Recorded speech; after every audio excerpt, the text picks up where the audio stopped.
I've been out of the closet since I was 17, in 2007.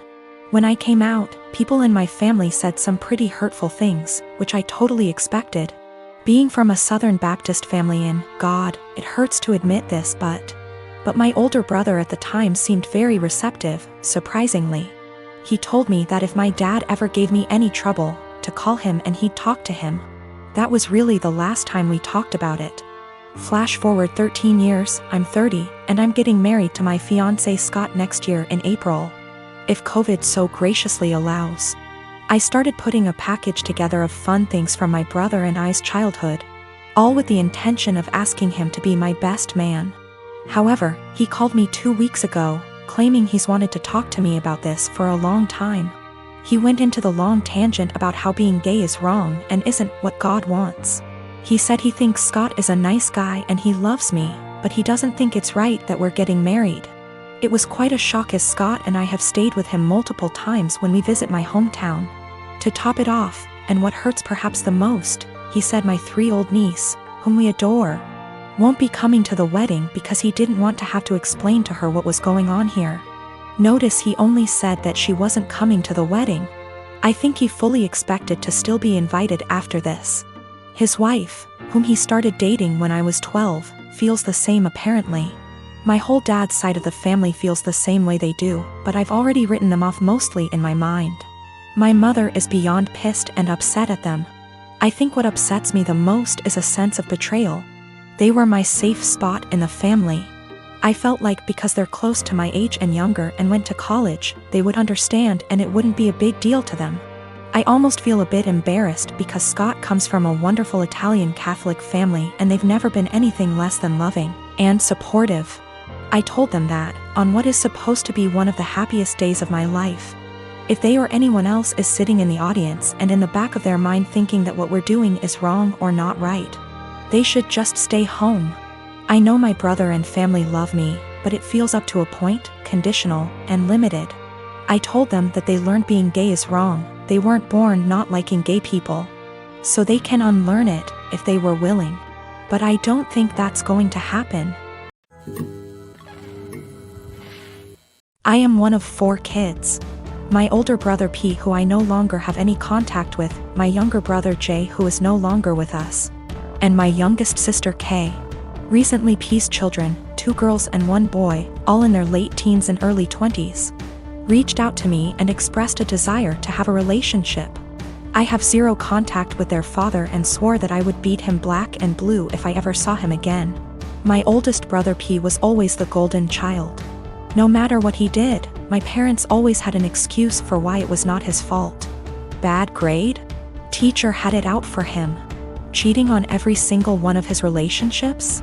Good thing you did it to her before she did it to you. That one was my personal favorite. He also used to torment Jay and I constantly when we were smaller than him, until in high school, when I hit a growth spurt and sprung up to about 6 feet 4 inches and 230 pounds worth of muscle. After that I became the typical jock type. Played football, partied, bunch of friends, etc. Well, my younger brother, Jay, didn't get as lucky and stayed pretty small and scrawny throughout high school and college, only getting up to about 5 feet 8 inches, and didn't have a super active social life. Despite the difference in our schooling experience, I was always very protective of Jay, especially since we were always having to put up with P's bullshit, which stopped once he realized I could pound him into the ground and not break a sweat, as he was also a lot smaller than me at only 5 feet 10 inches. Not much to say about Kay. She was a great younger sister and P didn't dare mess with her or he would incur the wrath of our mother. So, in the late 90s, Jay met his first real girlfriend, A, and was over the moon about her. He spent every spare moment with her, and when he wasn't with her, he would do nothing but gush about her. I had never seen him so happy. Well, one day, he comes to us, all smiles, and announces that A is pregnant and they are expecting. The mood quickly turned, however, when a week later it came out that A had been cheating on Jay for the duration of their relationship, with our older brother P. This broke my brother, and of course P, being the golden shit that he is, didn't even get a disappointed glance from our parents. To this day I have never seen someone look so broken as Jay had looked the last time I saw him. I believe his heartache was only compounded by the fact that my parents basically told him to get over it and be happy for our brother. Well, about a week after this revelation came to light, Jay took his own life. I had never been so sad and angry at the same time in my entire life. Sad that I would never see my brother again, and the pure rage of knowing that this was my brother and parents' fault. During the funeral, he walked in with A and I saw red.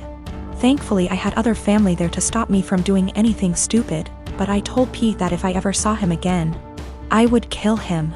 Shortly after that, I cut contact with 90% of my family, with the exception of K and a cousin I had always been close with, because everyone except them wanted to make excuses for my parents and P. Even though my sister was just as crushed about Jay's death as I was and was angry for a long time. She and her then boyfriend, future husband, hit a financial rough patch after graduating college and were forced to move in with our parents. Due to unrelated drama at the time, they couldn't stay with me. So my sister stayed with them for several years, and over that time their relationship improved, and even though I wasn't thrilled at the time, I understood. She still doesn't really have a relationship with P but is cordial if they meet. I don't blame her, because our parents did a lot for her and daughters love their cousins. So I didn't want to put her in that kind of position of choosing. I never had any kids, and truth be told, I never wanted any. I much preferred the role of the fun uncle. Kay met a great guy and had 2 daughters, who I absolutely adore. P had 2 more kids with A before cheating on her and splitting, and I've never met any of them. My parents have tried to make contact a handful of times, but I always told them to kick rocks.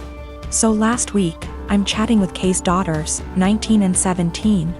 And they mentioned that their cousins have wanted to meet me for a long time and were hoping I would be willing to meet them as well. I don't believe they know everything that transpired between their dad and I, but I would be lying if I said I never had any desire to meet them. In January of 2019, my husband was diagnosed with a brain tumor. It was in a completely inoperable part of the brain, and was told me had 6 months to live.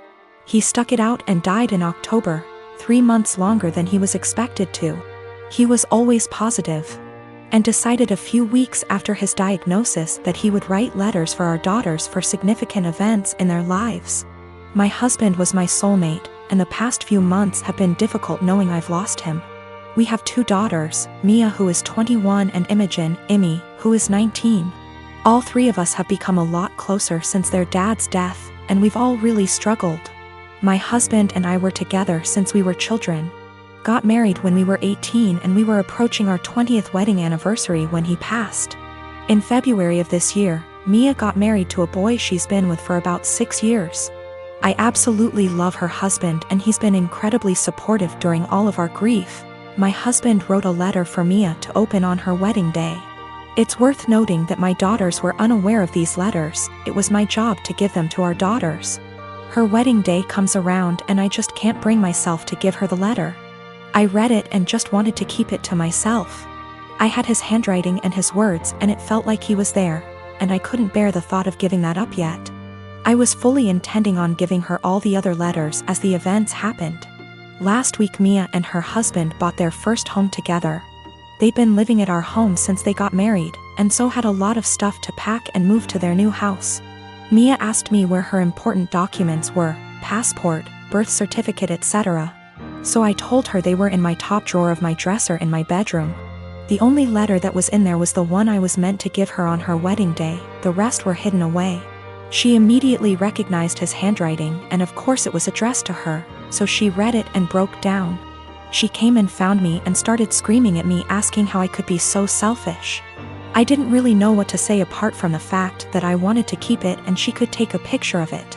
Both my daughters called me an asshole and are convinced I'm keeping them from a load of their dad's stuff.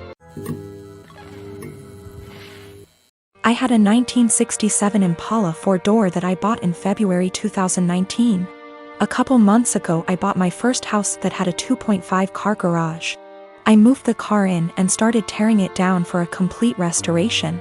I had the body in one bay and the chassis in another, plus the whole garage filled with parts.